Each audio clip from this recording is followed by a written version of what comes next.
Chapitre 17 Blanche fleur et le muet. S'il m'est jamais arrivé de décrire la beauté dont Dieu a doté le corps ou le visage d'une femme, il me plaît de le refaire sans l'ombre d'un mensonge. Ses cheveux déliés sont si brillants qu'on pourrait croire à les voir qu'ils sont en or.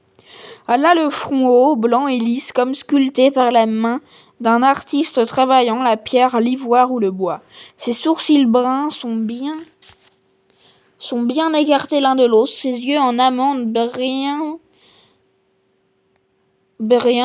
et vifs, son nez droit et allongé, sur son visage blanc le rouge vermeil lui va mieux que le sinople, couleur rouge. Par la suite, le même terme a désigné la couleur verte sans que l'on sache l'expliquer.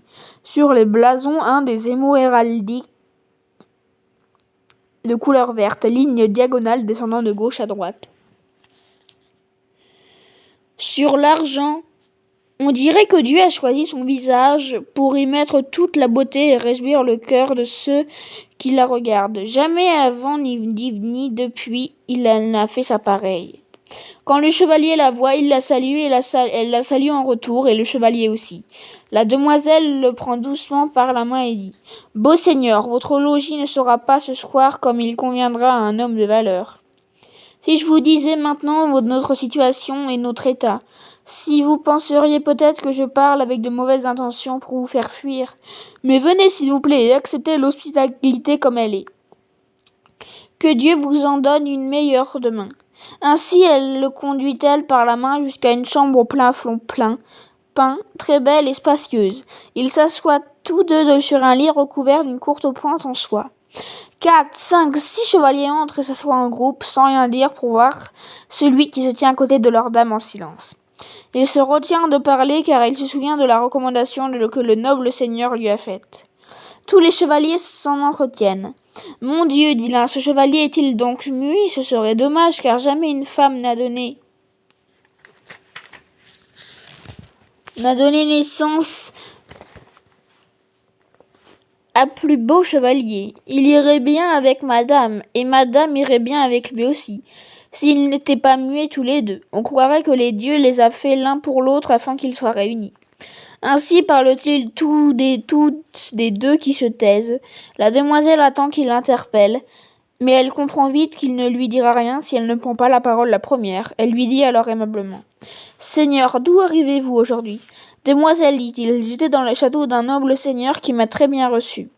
Il y a 5 puissantes tours, une grande et 4 petites, mais je ne saurais tout décrire, et ne connais pas le nom du château. Je sais en revanche que le noble seigneur se nomme Gornement de Gore. »« Ah, beau seigneur, dit la jeune fille, comme vos paroles sont belles et vos propos courtois. Que Dieu notre roi vous remercie de l'avoir appelé noble seigneur. Jamais un mot ne me fut mieux employé. Il est noble par Saint-Richier, je l'affirme.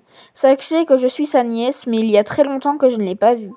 Et depuis que vous avez quitté votre demeure, vous n'avez pas pu faire la connaissance d'un homme plus valeureux. Il vous a reçu avec joie et allégresse, comme il sait le faire, en noble seigneur aimable, aisé, riche et puissant.